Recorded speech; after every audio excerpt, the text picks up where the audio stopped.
Imagine owning a $100 million palace overlooking the ocean and a 42-room apartment on Fifth Avenue, but choosing to spend the last 20 years of your life in a generic hospital room.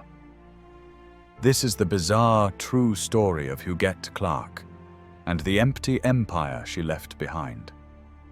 Stand at the gates of Bellosguardo today, and you will feel the strangeness immediately.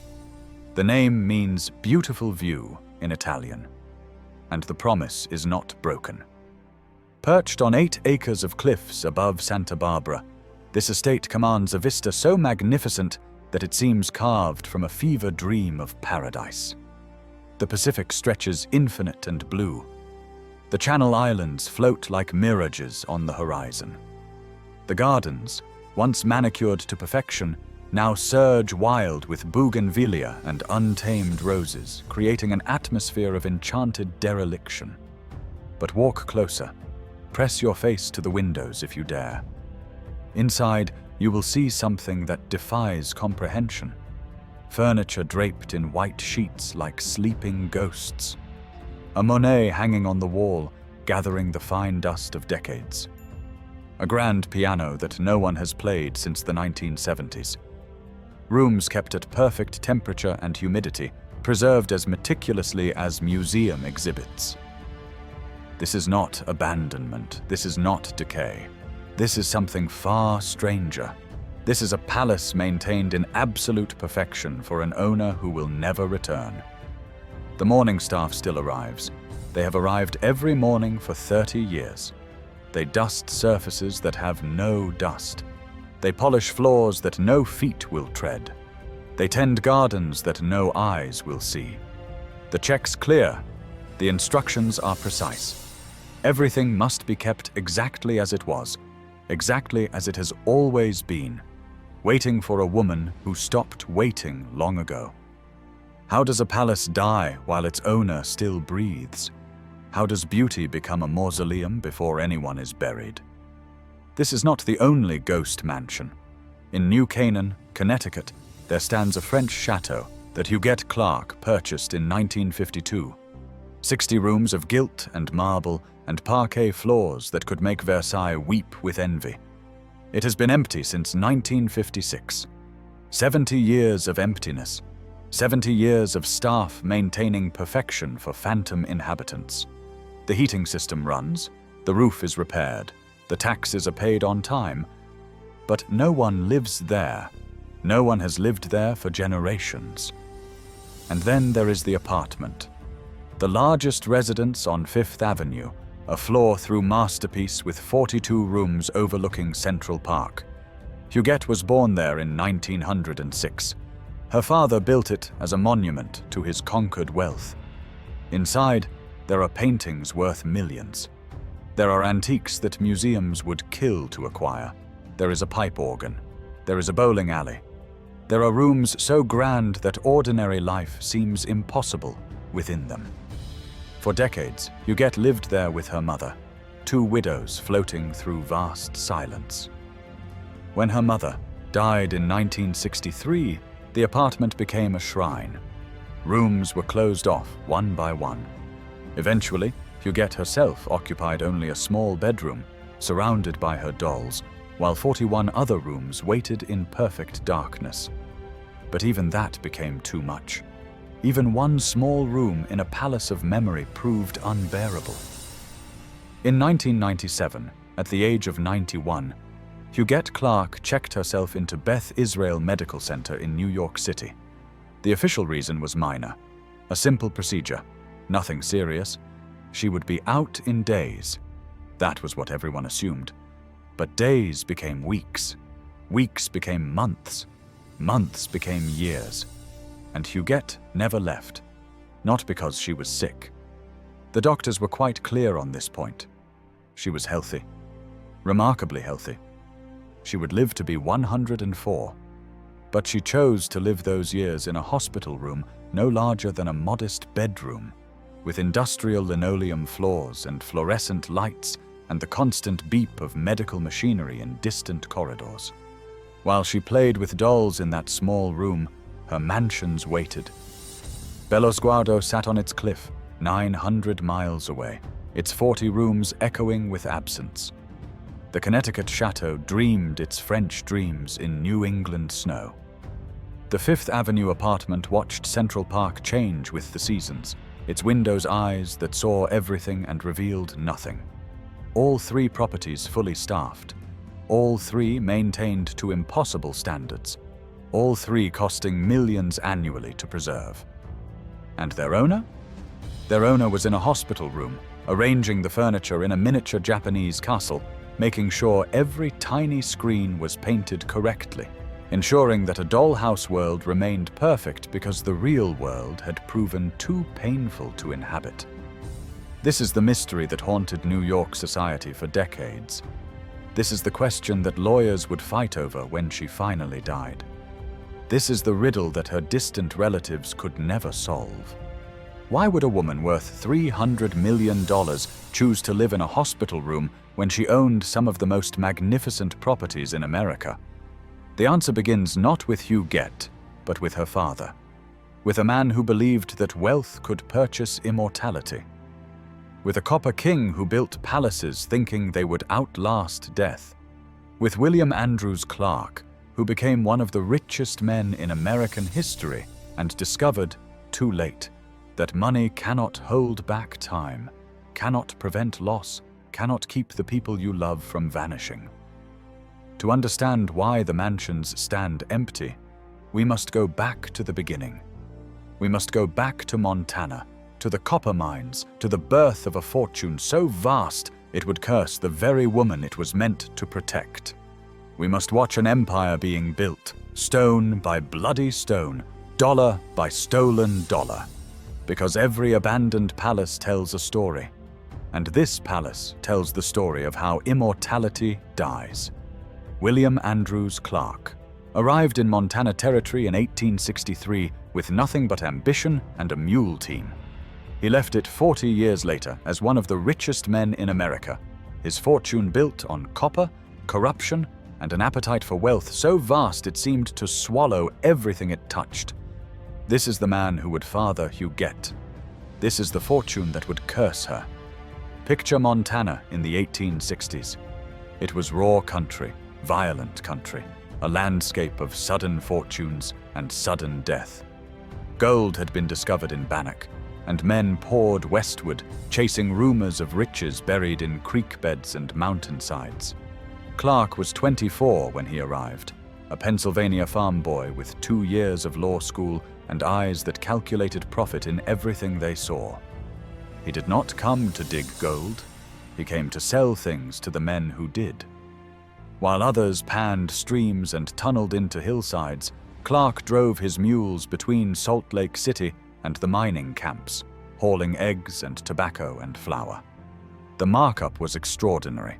A dozen eggs that cost pennies in Salt Lake sold for dollars in Virginia City. Clark never forgot that lesson. The real money was not in the ground. It was in controlling what other men needed. From freight hauling, he moved to banking in Deer Lodge. When the silver market collapsed and mines defaulted on their loans, Clark foreclosed.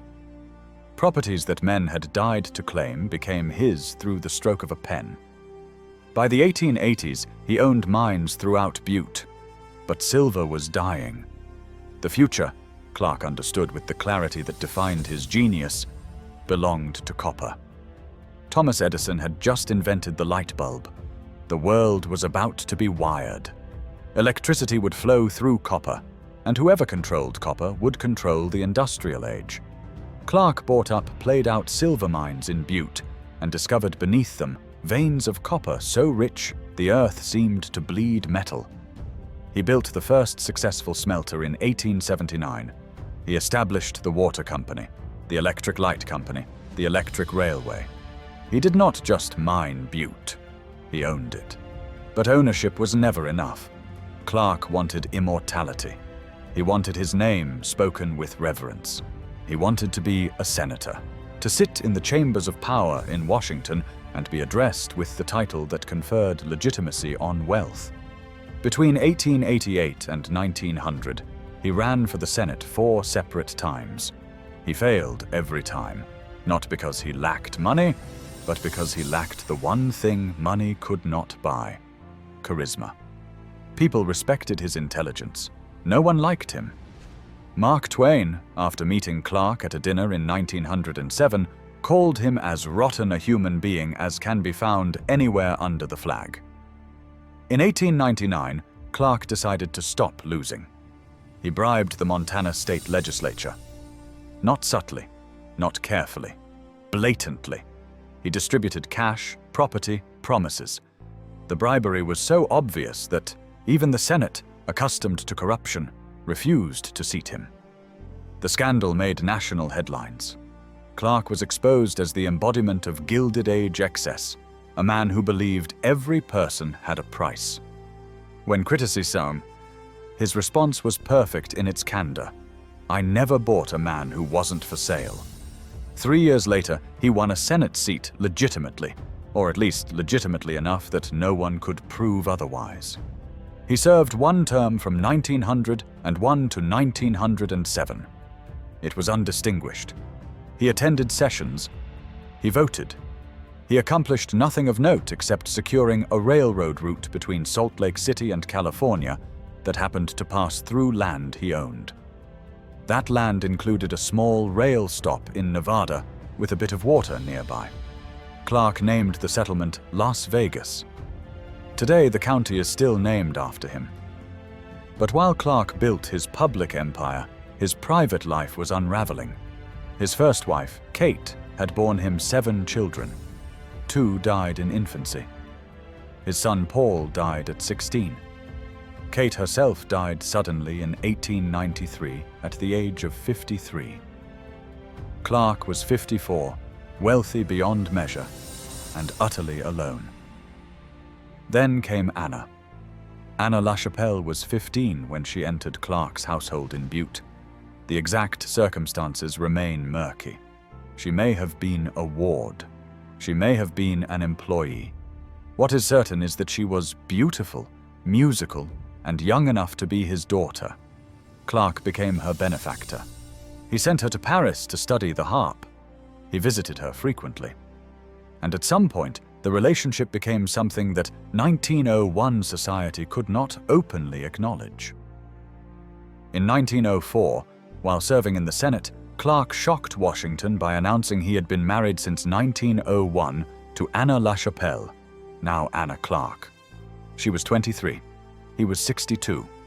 They already had a 2-year-old daughter named Andrée. No marriage certificate was ever found. Historians believe the 1901 date was a fiction designed to legitimize André's birth. The scandal delighted Clark's enemies and embarrassed his friends. His adult children from his first marriage were mortified. Anna was younger than some of them. But Clark didn't care. He had built an empire by ignoring what other people thought. Anna made him happy in a way that copper never had. 2 years after Andrée was born, on June 9, 1906, Anna gave birth to a second daughter in Paris. They named her Huguette, after the street where they kept an apartment near the Arc de Triomphe. Clark was 67 when Huguette was born. Think about that. 1839 to 1906. A man who had lived through the California gold rush, who had built his fortune in the chaos of westward expansion, who remembered a world without electric lights, now holding an infant daughter in the new century. He knew he would not live to see her grow old. He would be lucky to see her grow up. So he did what wealthy men do when they sense mortality approaching. He tried to build monuments. In 1908, when Huguette was 2, Clark completed construction of the largest private residence ever built in New York City. 121 rooms on Fifth Avenue overlooking Central Park. 4 art galleries filled with paintings by Degas, Monet, Renoir, a pipe organ, Turkish baths, a library with a carved oak mantel taken from an ancient tree in Sherwood Forest. The walls were painted with pigment mixed with gold dust. Light streamed through Tiffany-stained glass. It was grotesque. It was magnificent. Even in an age of mansions, people called it excessive. But excess was the point. Clark wanted to create something so grand, so permanent, that it would outlast him. He wanted his daughters to live in a palace that announced to the world, the Clark name means something. The Clark fortune is eternal. Look upon these walls and know that William Andrews Clark conquered time itself. He was wrong, of course. The mansion would be demolished in 1926, 1 year after his death. But he didn't know that yet. In 1908, standing in his completed palace with his young wife and his 2 small daughters, Clark believed he had won. He had built an empire from Montana dirt. He had purchased a Senate seat. He had created beauty out of copper and corruption. What he didn't understand was that he had also created the conditions for his youngest daughter's eventual retreat from the world. Because when you raise a child in a palace, when you surround her with wealth so vast it seems infinite, when you protect her from every difficulty and shield her from every consequence, you do not prepare her for loss. You prepare her for nothing. And loss was coming. Clark would die when Huguette was 18. Her sister Andrée would die when Huguette was 13. Her mother would die when Huguette was 57. And when the people she loved were gone, the palaces would remain, empty monuments to a fortune that could buy everything except the thing that mattered most, someone to share them with. But that catastrophe was still years away. For now, in 1908, the Clark family stood at the peak of American wealth, surrounded by beauty, insulated by millions, believing themselves invulnerable to the one thing that kills everyone equally: time. Imagine being born in Paris on a June morning in 1906, arriving into a world where your father is 67 years old and wealthy beyond calculation. This was Huguette's beginning, not in Montana, not in the mining camps where her father had built his empire, but in an apartment on Avenue Victor Hugo near the Arc de Triomphe, where gaslight was giving way to electricity and the Belle Époque was reaching its final glittering hours. Her childhood was not normal. How could it be? When other children were learning to navigate the world, Huguette was learning to navigate palaces. The family returned to New York when she was 5, moving into the mansion on Fifth Avenue that would become known, with a mixture of admiration and mockery, as Clark's Folly. 121 rooms spread across 6 floors, Turkish baths lined with marble, 4 art galleries displaying Monets and Renoirs that most people would only see in museums, a pipe organ whose sound could fill an entire floor, staff quarters that housed dozens of servants, each with specific duties, each moving through the house like clockwork. Think about what this does to a child. You wake in a bedroom larger than most apartments. Your clothes are laid out by a maid. Your breakfast appears as if conjured. You move through rooms where paintings worth fortunes hang on walls covered in gold leaf. Your violin lessons are conducted on a Stradivarius. A Stradivarius. Most professional musicians never touch one in their entire careers. Huguette held one in her hands at age 8, learning scales on an instrument worth more than a house. Her father was ancient by the time she could form memories of him. 70 years old when she was 3, 75 when she was 8. He was not the robust copper king of Montana, but a diminished man who spent his days in the library, surrounded by rare books and his art collection, a man trying to outrun death through accumulation. He had already buried too many people. His first wife, Kate, dead of typhoid. His son, Paul, dead at 16. 3 other children from his first marriage who never reached adulthood. Death followed William Clark like a shadow, and he knew that shadow would eventually claim him too. So he tried to build immortality for his daughters.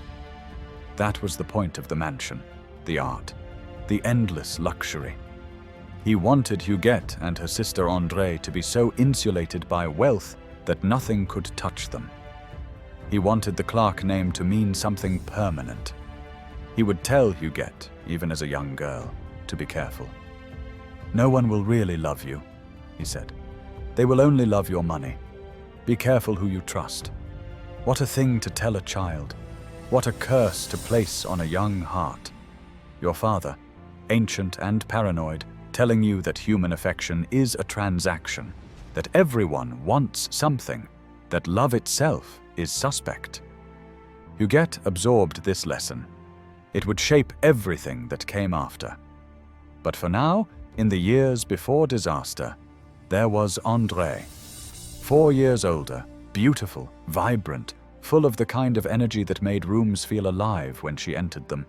The two sisters were not alike. André was outgoing where Huguette was shy. André loved attention where Huguette preferred quiet corners, but they were close in the way that children who grow up isolated together become close. They understood each other without words. They shared the strange experience of being Clark daughters, of living in a palace, of having everything except the one thing most children take for granted: normalcy. Huguette attended the Spence School, an institution for daughters of the wealthy on the Upper East Side. She studied modern dance, languages, politics, art. She was intelligent, her teachers noted, but withdrawn. While other girls formed friendships and social circles, Huguette remained on the periphery, polite but distant. Already the seeds of her future withdrawal were visible. Already she was more comfortable with objects than with people. The Great War came when Huguette was 8. The family stayed in New York, safe from the carnage consuming Europe. But the war changed everything. By the time the armistice was signed in 1918, America was different. The world was different. The certainties of the Gilded Age were crumbling. The future belonged to a generation that had seen too much death to believe in permanence. And then came 1919, the year that broke something in Huguette that would never be repaired. August in Maine. The Clarks were spending the summer at their house in Rangeley, a rustic retreat far from the city heat. André, 16 years old and on the cusp of 17, fell ill suddenly. Cerebral spinal meningitis. In 1919, before antibiotics, meningitis was a death sentence delivered in hours. André went from healthy to dying so quickly that William Clark, who was in Montana when he received the telegram, could not reach Maine in time.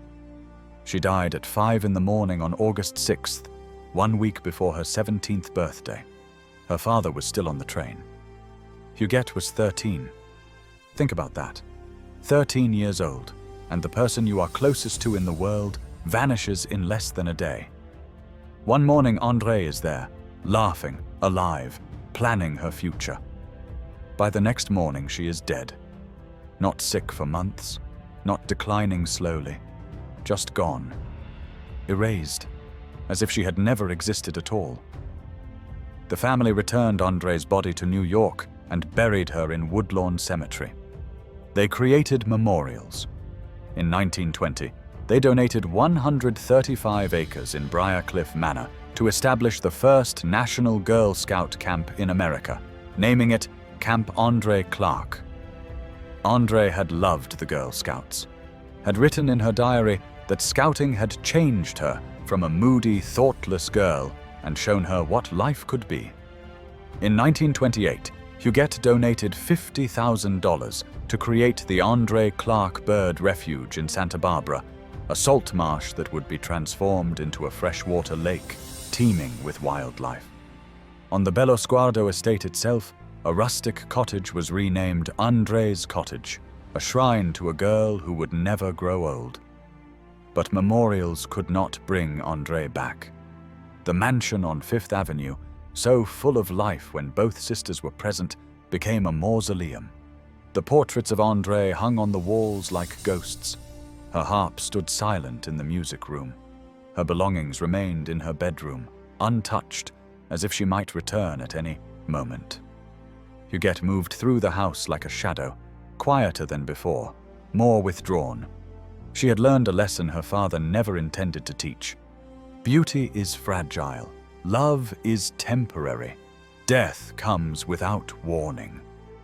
The 1920s roared around the Clark family, but inside the mansion, time seemed to stop. The parties that had once filled the galleries and ballrooms became less frequent. Anna, Huguette's mother, retreated into her music, spending hours at the harp playing melodies that echoed through empty rooms. William grew older, more frail, more obsessed with his art collection. And Huguette simply waited, as if she already knew that the palace was doomed, that everything her father had built to protect them was just another illusion. In 1925, when Huguette was 18, William Andrews Clark died. He was 85. He had lived long enough to see his empire complete, long enough to see his mansion finished, long enough to lose another daughter and know that all his wealth could not prevent it. He left behind a fortune estimated at $200 million, the equivalent of billions today. He left behind art collections and properties and mining interests spanning continents. He left behind a widow and a surviving daughter who had everything except the people they loved. Anna and Huguette could not bear to stay in the mansion after William died. It was too full of ghosts, too many portraits of dead Clarks staring from the walls, too many empty rooms echoing with absence. They sold it almost immediately to a developer who demolished it within a year to build an apartment building. 121 rooms, 6 floors of marble and gold, Turkish baths and pipe organs, all reduced to rubble. Clark's Folly, which was supposed to stand forever as a monument to the Clark name, lasted exactly 17 years. The two women moved down Fifth Avenue to number 907, to a more modest apartment on the 12th floor. Modest by Clark standards, anyway. It still occupied an entire floor. It still overlooked Central Park. It still required a staff of servants.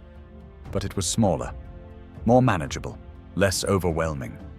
Mother and daughter would live there together for the next 38 years, two widows who never remarried, creating an island of unchanging routine in a rapidly changing world. Outside, America was transforming. The Jazz Age gave way to the Depression. The Depression gave way to war. War gave way to prosperity. Decades passed. And inside the apartment at 907 Fifth Avenue, nothing changed.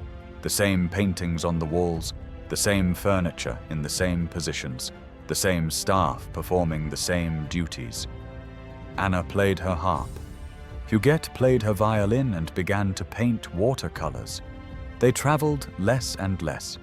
Eventually, they stopped traveling at all. Huguette had learned to fear the world. How could she not? Her father had warned her that people only wanted her money. Her sister had died without warning. Her father had died despite all his wealth. The lesson was clear. The outside world brought only loss. Safety lay in control, in stillness, in keeping everything exactly as it was, so that nothing else could be taken away. She would spend the rest of her life trying to hold time still. And she would fail, because everyone does. But she would keep trying, long after it made any sense to try, surrounding herself with objects that could not die, people who could not leave, worlds small enough to control completely. The palace of her childhood was already rubble, but the real destruction was internal. Something in Huguette had broken in 1919 when André died, and in 1925 when her father died, and what remained was a young woman who understood, perhaps too clearly, that everything beautiful is temporary. Everything loved will vanish, and no amount of wealth can protect you from the one thing that destroys everyone equally. In December of 1927, Huguette did something that shocked everyone who knew her. She announced her engagement. The newspapers erupted with delight. One of America's wealthiest heiresses, the shy daughter of the Copper King, was finally entering society as a bride. His name was William MacDonald Gower. 22 years old, Princeton graduate, law student working as a clerk on Wall Street. The son of one of her father's former business associates. On paper, it was perfect. A respectable match between two families already connected by business. The New York Herald gushed that no married couple ever started married life under more brilliant auspices. But Huguette was 21, and she had learned nothing about the world except how to avoid it. Her father had been dead for 2 years. Her sister had been dead for 8. She lived with her mother in the apartment on Fifth Avenue, the two of them floating through their routines like ghosts, playing music, painting watercolors, speaking French to each other so the servants wouldn't understand. What did she know about marriage? What did she know about men? The wedding took place on August 18, 1928, at Bello Sguardo, the Santa Barbara estate that perched on the cliffs above the Pacific. It should have been beautiful, the gardens in full bloom, the ocean spreading infinite and blue, the bride young and wealthy beyond calculation. Society pages across America celebrated the union. This was what Gilded Age families did. This was how fortunes were preserved and names were perpetuated. Marriage as transaction, as merger, as the logical next step in a life already scripted by wealth. But something was wrong from the beginning. The couple moved into the same building as Anna, into 907 Fifth Avenue, a floor below where Huguette had lived with her mother. They did not honeymoon. They did not travel. They simply continued the strange, suspended existence that Huguette had always known, except now there was a husband in it, a Princeton man who had married into millions and found himself trapped in a museum of other people's grief. 1 year later, they separated. Just 1 year. In 1930, Huguette filed for divorce in Reno, citing desertion. Gower, in his response, made a claim that ricocheted through New York society. The marriage had never been consummated. They had lived together for a year, sharing an apartment, sharing a life on paper, but never truly married in any sense that mattered. The divorce was granted on August 11th, 1930. No children, no property settlement, no alimony. It was as if the marriage had been a brief hallucination, a social performance that both parties agreed to stop pretending about. Huguette returned to the 12th floor, back to her mother, back to the apartment where nothing had changed and nothing would change. The experiment was over. She would never marry again. What happened in that year? The truth is buried with both of them, but we can make educated guesses. Gower was not cruel. He was simply ordinary. He wanted things that ordinary people want: conversation, companionship, intimacy, a life beyond museum rooms and French conversations, and the constant presence of a mother who had never learned to let go. Huguette wanted none of these things. Or perhaps she wanted them desperately, but had no idea how to reach for them. Her father had warned her that no one would love her for herself. Her sister's death had taught her that loving people meant losing them. The palace of her childhood had been demolished, proving that even permanence was temporary. What was left except retreat? After the divorce, Huguette expanded the apartment. She bought the floor below and connected them, creating 42 rooms of museum silence, a 30-foot library, a 40-foot drawing room, rooms that no one would ever see except the staff who cleaned them. She filled the space with her collections, dolls from Japan and France, their porcelain faces perfect and unchanging. She commissioned elaborate miniature buildings, Japanese castles and French chateaux built to exact scale, worlds she could control completely. In these tiny rooms, nothing died, nothing left. Time stopped because she commanded it to stop. Her mother, Anna, remained her constant companion. The two women created a rhythm that would last for 3 more decades.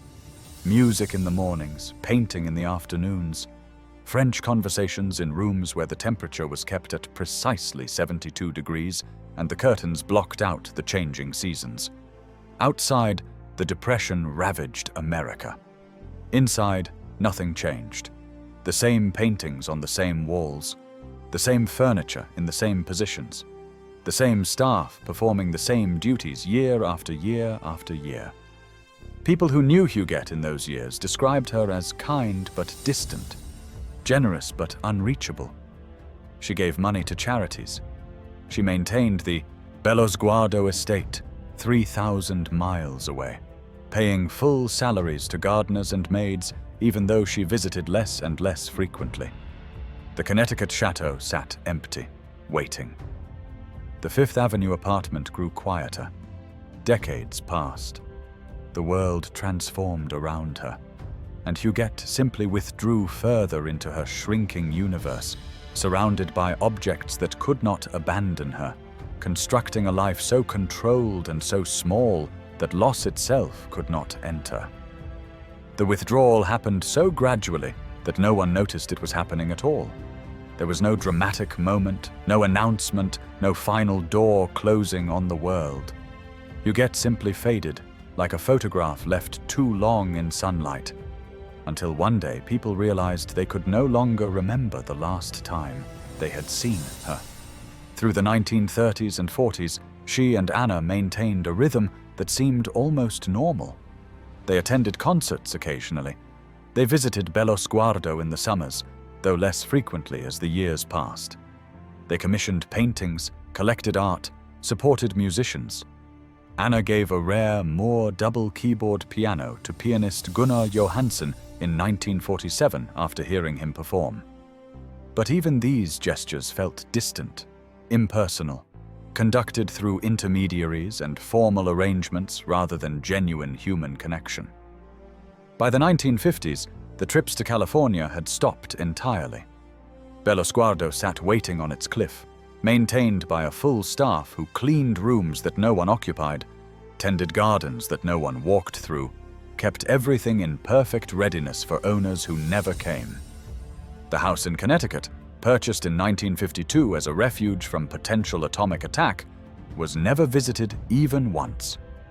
Huguette renovated it completely, specified every detail, and then simply let it wait, empty and perfect. A mansion built for a fear that never materialized, but somehow never stopped. The apartment on Fifth Avenue became their entire universe.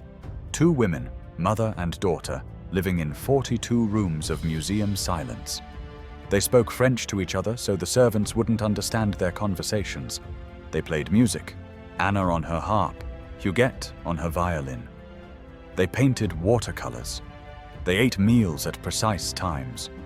The temperature was kept at exactly 72 degrees. The curtains remained drawn. Seasons changed outside the windows, but inside, time had stopped. People who knew them in those years described a strange atmosphere, as if the apartment existed in a different dimension from the rest of New York. The staff moved through their duties with the precision of ritual. Everything had its place. Nothing changed. Visitors were increasingly rare and eventually non-existent. The phone rang less often. The world outside continued its relentless transformation, but inside 907 Fifth Avenue, 1925 persisted endlessly.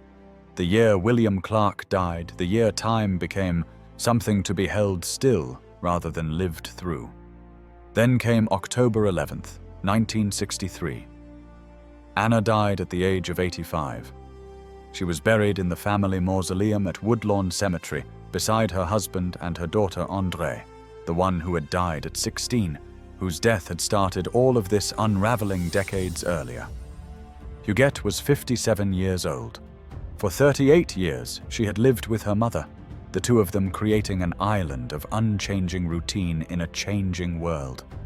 Now she was alone, completely, utterly alone. No husband, no children, no siblings, no parents. Just servants who came and went on schedules, and an apartment so vast that a person could wander for hours without seeing another soul. Something snapped, or perhaps something that had been cracking for decades finally broke completely. Huguette began closing off rooms in the apartment.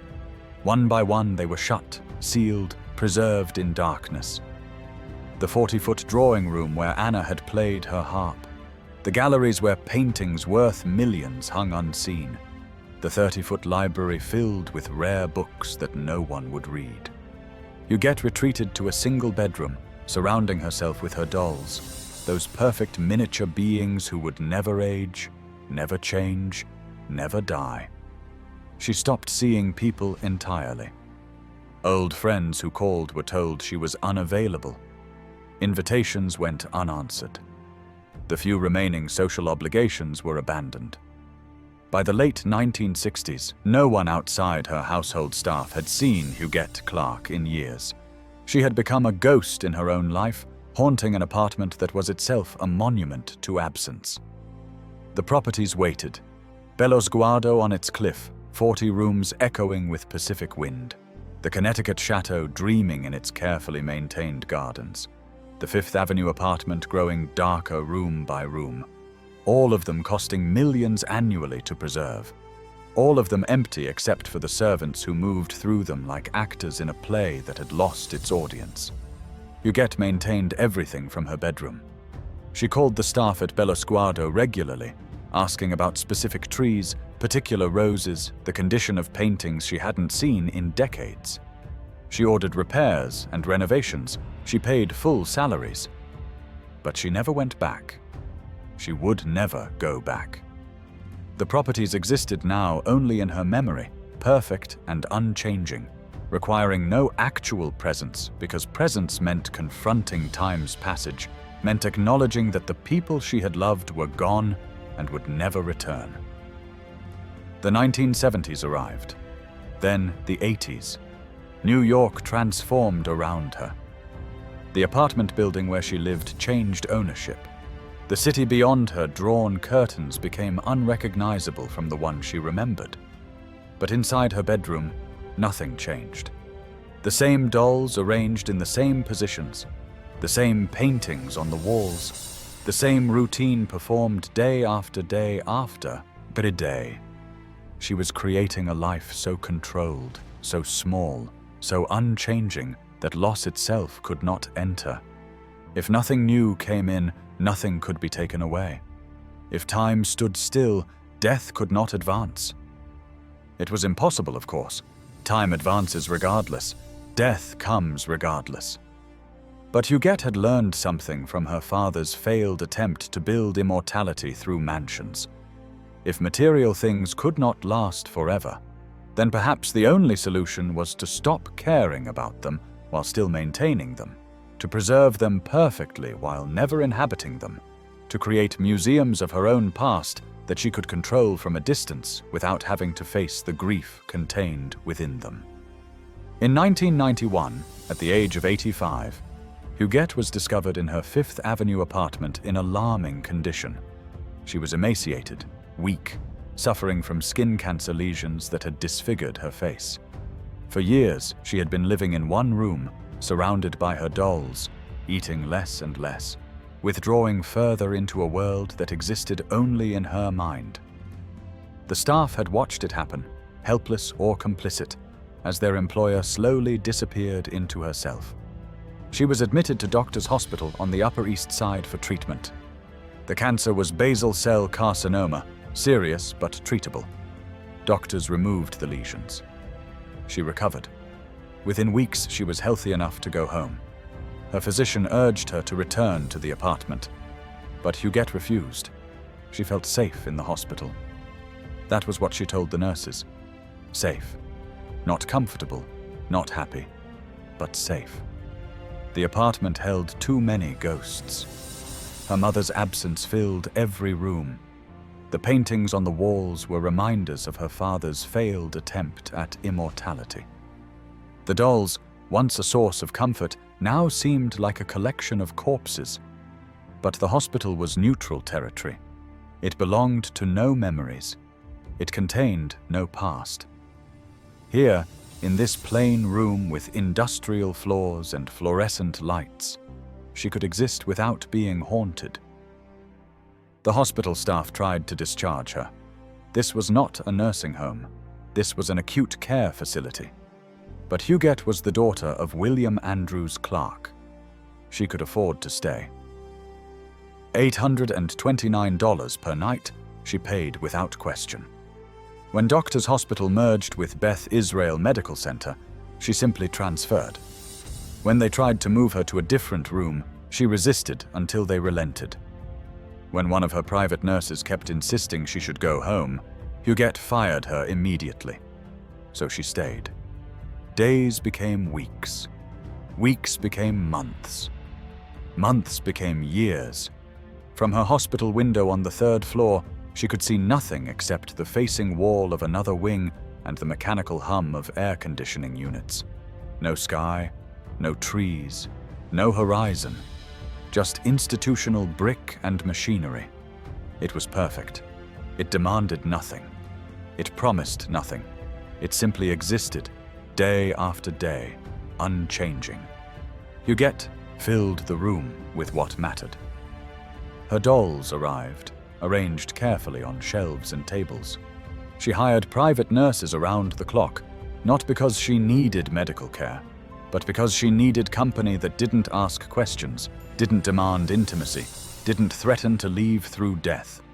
She played with her dolls daily, arranging their tiny furniture, adjusting their miniature clothes, creating scenes in worlds she could control completely. From this small room, she maintained her empire. She called the staff at Bello Sguardo in California, asking about specific roses, particular trees, the condition of paintings she hadn't seen in decades. She ordered repairs to the Connecticut chateau, specifying details down to the type of hinges on doors. She paid full salaries to dozens of employees who maintained properties she would never visit again. The bills were staggering. Millions annually just to keep empty mansions in perfect condition. It made no financial sense. But sense was not the point. The point was control. In the hospital room, Huguette had finally found the life her father's paranoia had prepared her for. No one could take anything from her because she owned nothing except what could fit in this small space. The mansions existed now only as abstractions, as ideas maintained through phone calls and checkbooks. She didn't have to inhabit them. She didn't have to confront the fact that all the people she had loved in those spaces were gone. She lived under pseudonyms. Harriet Chase was the name on her door. A fake room number, 1B, was taped over the actual number. Guards were posted. Privacy was absolute. The world outside had forgotten about Huguette Clark. She had become a ghost even while still breathing, a phantom who left no trace except the regular arrival of checks that kept empty palaces alive. And here was the strangest part. She was content. Not happy, perhaps, but content in a way she had never been in the apartment, in a way she could never have been in the mansions. The hospital made no demands. It required no memories. It simply allowed her to exist in an eternal present, surrounded by objects that could not die, tended by nurses who were paid to stay, playing with dolls in worlds where nothing ever changed unless she willed it to change. 20 years would pass this way. 7,364 nights in a hospital room, while 3 of the most magnificent properties in America sat empty, waiting for an owner who would never return. To understand Huguette's obsession, you must understand what her doll houses represented. These were not toys. These were not simple playthings bought from department stores. They were architectural masterpieces in miniature, projects that consumed years of her life and hundreds of thousands of dollars, each one a world she could control with absolute precision. The Japanese castles were her favorites. She commissioned them through an art importer in Santaes, Barbara, working with Japanese artists who built them in Japan using authentic materials and traditional methods. One miniature temple required special permission from the Japanese government to use a rare cedar normally reserved for imperial buildings. The specifications were so exact that when investigators examined her purchases during World War II, the FBI became suspicious enough to interrogate her for months. They thought the miniatures might be spy equipment. They were simply the obsessions of a woman who needed perfection. Each castle took years to complete. Huguette would specify every detail by phone and letter. The type of wood for each beam, the exact shade of paint for each screen, the miniature gardens with trees no bigger than a finger. She never saw the artists who created them. She never visited their workshops. The entire relationship existed through correspondence, through photographs, through shipped pieces that arrived like fragments of a dream made solid. Think about what this meant. In these miniature worlds, Huguette was God. Every sliding door opened when she commanded it to open. Every garden remained exactly as she designed it. No earthquakes, no fires, no death. The tiny occupants, if she placed them there, would never age, never sicken, never vanish in the night like André had. Time obeyed her in a way it never had in life. She also collected French dolls from the 1860s through 1890s, the golden age of doll making. Bisque faces with glass eyes that seemed almost alive. Bodies jointed with wooden balls that allowed them to pose naturally. She commissioned custom costumes from Christian Dior's atelier, elaborate silk and velvet outfits that cost thousands of dollars for figures no taller than a toddler. One Émile Jumeau doll wore a Marquise-style costume of ivory and rose silk brocade, made specifically by Dior for Huguette's collection. For decades, she corresponded anonymously with Thériault's, the world's premier doll auction house. They never knew her real name. All communication went through lawyers. She would request catalog descriptions of particular dolls. If she wanted one, money would appear. The doll would be shipped. No one ever saw her. No one ever spoke to her directly. She was a phantom collector, accumulating hundreds of perfect faces that would stare forever with unchanging expressions. Her hospital room filled with them, shelves lined with dolls in their elaborate costumes, tables covered with miniature castles, their tiny rooms perfect and eternal. This was her kingdom now, not the mansions sitting empty across the country. Not the apartment sealed in darkness down the street. This plain hospital room where she arranged and rearranged miniature furniture, where she adjusted tiny screens and positioned small figures in scenes that told stories only she understood. People who visited her, the few who were allowed, found it unsettling. An old woman in a hospital bed, surrounded by dolls, playing with them as seriously as a child. But Huguette was not playing. She was maintaining order. She was exercising the one power she had left, the ability to keep something, anything, exactly as it should be. In the real world, people died. Buildings were demolished. Fortunes evaporated. Beauty faded. But in a dollhouse, in a miniature castle built to her specifications with woods that would last centuries, nothing changed unless she changed it. The door that opened yesterday would open tomorrow. The garden that bloomed today would bloom forever. The tiny figures would never grow old, never leave, never die in the night and leave you alone in a mansion too big for grief. This was what William Clark's fortune had bought his daughter in the end. Not happiness, not connection, not the immortality he had dreamed of when he built his palaces. Just control. Just the ability to create worlds small enough to manage, perfect enough to preserve, unchanging enough to keep loss at bay for one more day, one more year, one more decade in a hospital room that demanded nothing and promised nothing except that tomorrow would be exactly like today. From her hospital room, invisible to the world, Huguette maintained an empire of generosity that few people knew existed. She gave millions away. Not for recognition, not for tax benefits, not to have buildings named after her or galas held in her honor. She gave because giving was one of the few ways she could still connect to the world without having to enter it. The gifts were extraordinary. She purchased a Stradivarius violin, the Kreutzer, crafted in 1731 and named after the French violinist for whom Beethoven composed his famous sonata. She bought it for $7 million. Then she loaned it to a young violinist she would never meet, someone talented who needed an instrument worthy of their skill. The musician played concerts on it, recorded albums. built a career on an instrument owned by a woman living in a hospital room who only wanted the music to continue. She donated to the Corcoran Gallery of Art anonymously, following in her father's footsteps, but without his need for public recognition. She gave to hospitals, museums, orchestras. Checks arrived in the mail with no return address, no gala attendance required, no plaque on a wall. Just money, transferred quietly, used to keep beauty alive in the world, even as she withdrew from it. But her most generous giving went to those closest to her.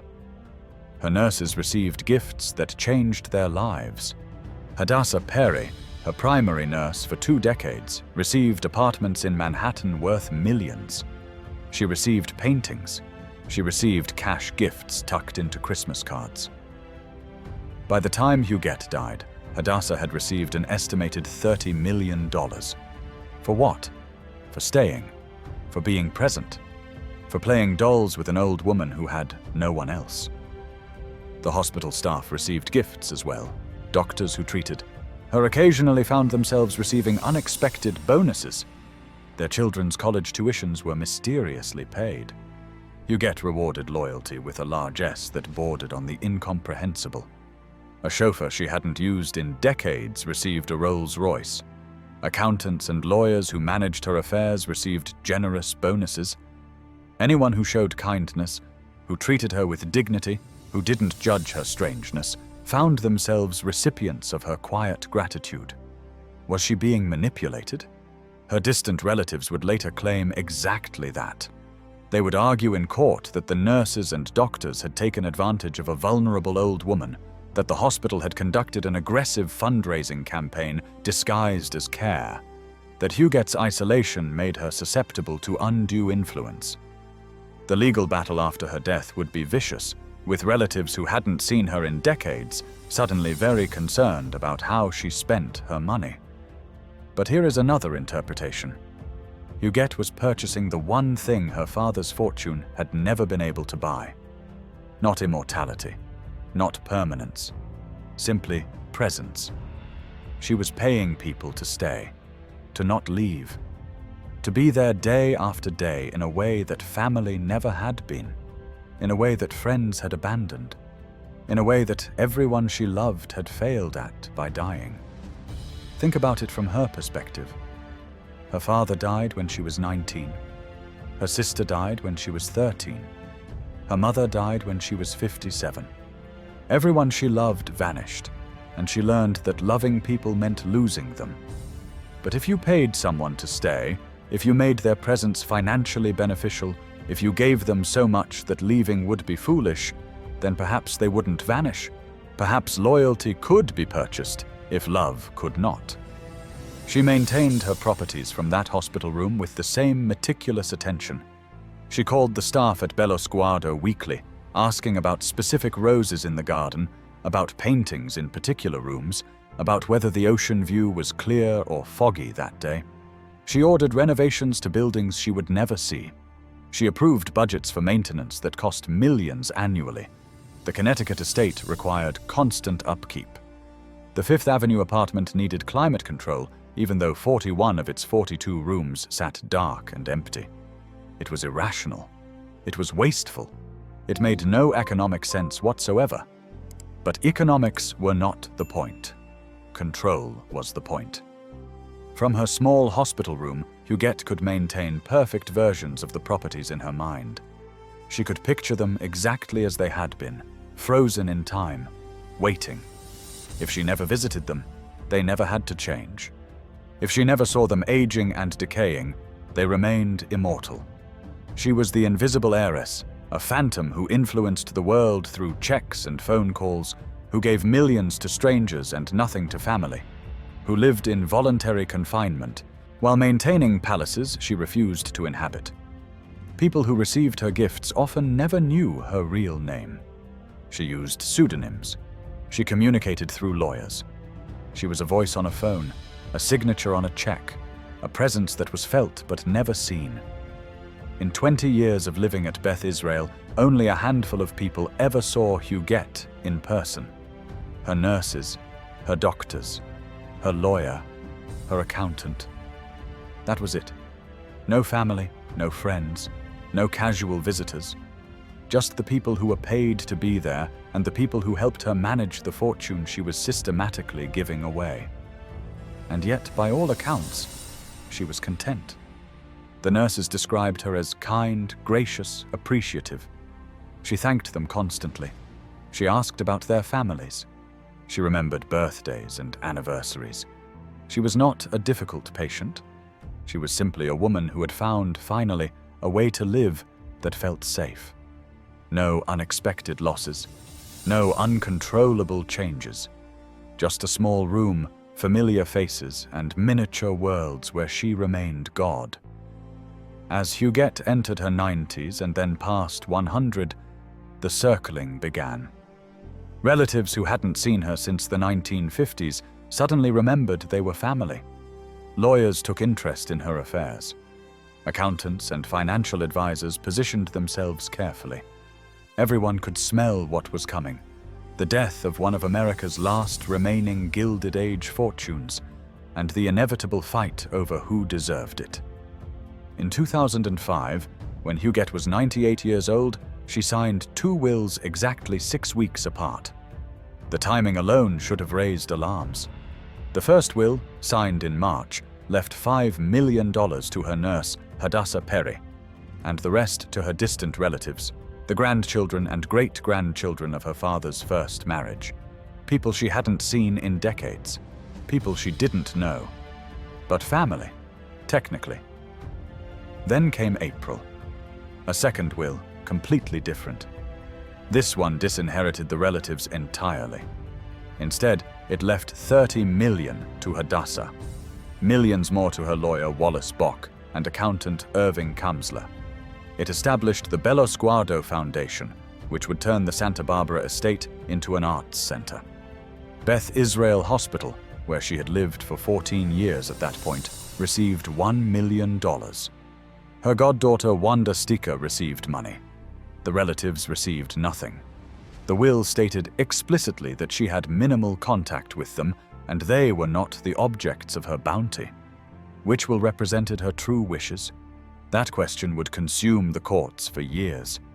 Huguette died on May 24, 2011, 2 weeks shy of her 105th birthday. Hadassah Perry was by her side. A Catholic priest gave her last rites, though Huguette had long stated she wanted no priests, no funeral, no public ceremony. She was entombed quickly at Woodlawn Cemetery in the family mausoleum beside her father, her mother, and Andrée, the sister who died at 16. The cemetery gates weren't even open to the public yet. The burial happened in secrecy, in dawn light, as if even in death Huguette needed to hide. Within weeks, 19 relatives filed suit to contest the second will. They claimed Huguette had been mentally ill, citing her obsession with dolls, her reclusiveness, her tendency to give money freely. They accused Hadassah, Bock, and Kamsler of fraud, of manipulating a vulnerable old woman, of taking advantage of her isolation to enrich themselves. The accusations were brutal. Criminal investigations were opened. The Manhattan District Attorney's Office got involved. The gifts Huguette had given during her life, gifts totaling over $30 million to Hadassah alone, were scrutinized as potential theft. The case revealed extraordinary details. Hadassah had received not just cash, but real estate in Manhattan. She had received a Stradivarius violin for her son. She had received paintings. Bock and Kamsler had received generous fees and gifts. Beth Israel Hospital had conducted what some called an aggressive fundraising campaign, with administrators visiting Huguette's room regularly to solicit donations. The hospital had collected over $1 million from her, while charging her $400,000 annually to live there. The relatives argued that Huguette's generosity was evidence of diminished capacity, that she couldn't possibly have been of sound mind when giving away such vast sums. But Huguette's phone records and correspondence told a different story. She was lucid until the end, sharp, specific, aware. She knew what she was doing. She simply chose to give her money to people who had been present in her life, rather than to relatives she didn't know. The case dragged on for over 2 years. 54 depositions were taken in 3 countries. Discovery covered her entire 104-year life. Lawyers from Los Angeles, New York, San Francisco, and Tampa worked the case. The media devoured it. 2 books were published: Empty Mansions by Bill Dedman and Paul Clark Newell, and The Phantom of Fifth Avenue by Merrill Gordon. The story had everything: vast wealth, family betrayal, mysterious recluses, empty palaces, accusations of fraud. America couldn't look away. In September 2013, 5 days after jury selection began, a settlement was reached. The relatives received $34.5 million, split among 19 people, most of whom had never met Huguette. Hadassah Perry received nothing from the will and had to return $5 million of the gifts she'd received while Huguette was alive. The doll collection, which the will had left to Hadassah, went to the Bello-Sguardo Foundation instead. Bock and Kamsler received nothing beyond their legal fees. The settlement established the Bello-Sguardo Foundation as Huguette had wished, though controlled by New York rather than California. The Santa Tassa Barbara estate, worth $85 million, would become an arts center. The Corcoran Gallery received at least $10 million. Huguette's goddaughter received $3.5 million. Most of the art was sold to fund the settlement. The apartment on Fifth Avenue would eventually be sold. The Connecticut chateau would be sold. Everything dispersed. The fortune that William Clark had built to create immortality, scattered to the winds within years of his daughter's death. But here is what the settlement couldn't resolve. Who was right? Were Hadassah and the others manipulative vultures who took advantage of a vulnerable woman? Or were they simply people who showed up, who stayed, who gave Huguette the one thing her fortune couldn't buy otherwise: companionship, and were rewarded for it? The truth is probably somewhere in between. Hadassah undoubtedly benefited enormously from her relationship with Huguette. $30 million is not a normal salary for a private nurse. But she also spent 20 years caring for a woman who had no one else. She played dolls with a 100-year-old heiress. She stayed when everyone else had left. Was that manipulation? Or was that exactly what Huguette needed and was willing to pay for? The relatives argued they deserved the money because they were family. But they hadn't been there. They hadn't visited. They hadn't called. They appeared only after death, only when the will was read, only when money was at stake. From Huguette's perspective, taught by her father to distrust everyone's motives, what difference was there between relatives who wanted her money and nurses who wanted her money, except that the nurses at least pretended to care while they were getting it? The case exposed the fundamental tragedy of Huguette's life. She had so much money that everyone's motives became suspect. She had so much wealth that genuine human connection became nearly impossible. Her father had been right to warn her. People did want her money, but the solution, withdrawing completely, choosing isolation, living in a hospital room for 20 years, meant she never discovered whether anyone might have loved her for herself. She never gave anyone the chance. She never gave herself the chance. The empty mansions stood through it all. Bello-Sguardo on its cliff, maintained perfectly, waiting. The Connecticut chateau in its gardens. The Fifth Avenue apartment with its 42 rooms. All of them costing millions annually, even as lawyers fought over who would inherit them. All of them monuments to a fortune that had failed, in the end, to provide the one thing William Clark had wanted for his daughter: protection from loss, from loneliness, from the inevitable decay of everything beautiful. Stand at the gates of Bello-Sguardo today, and you will see something different. For the first time in over 70 years, people walk through its rooms again. Music echoes through halls that knew only silence. The Bello-Sguardo Foundation now offers tours of the estate. Visitors pay $100 for 90 minutes, walking through rooms frozen in time since the 1930s, Seeing Huguette's own paintings displayed in the studio, she abandoned decades before her death. The irony is almost unbearable. Huguette spent millions maintaining this property in pristine condition. Every painting dusted, every garden manicured, every room ready. But she refused to occupy it herself. Now strangers enjoy what she could not, walking freely through spaces she fled. The Connecticut chateau was sold. The Fifth Avenue apartment was sold. But Bello Sguardo remains, transformed into what Huguette intended but could never witness. A center for the arts, where beauty serves people rather than sitting in museum silence. What does this story teach us? Huguette was not wrong to be afraid. Everyone did want her money. Her paranoia was justified. But the solution she chose created a trap from which there was no escape. By refusing to risk connection, she guaranteed the very loneliness she feared. She became a ghost in her own life, haunting properties she owned but could not enter. Her father believed immortality could be built from copper and marble. He was wrong. His mansion was demolished within a year of his death. Huguette learned something worse, that if material things could not last forever, perhaps the solution was maintaining them from a distance, never visiting, because visiting meant confronting that the people she loved were gone. Both father and daughter failed at stopping time. Time advances regardless. Death comes regardless. Beauty fades regardless. The tragedy is that Huguette had everything except the courage to use it. She could have traveled, supported artists directly, opened Bello Sguardo when she was alive. But risk requires hope, and Huguette had learned too young that everything gained will eventually be lost. She spent 20 years in a hospital room playing with dolls, maintaining mansions she would never visit, creating a life so controlled that nothing unexpected could enter. When she died at 104, she left behind palaces that now serve the public she spent her life avoiding. Bello Sguardo stands. Visitors walk through rooms where Huguette never walked, admire paintings she never saw, enjoy gardens she abandoned.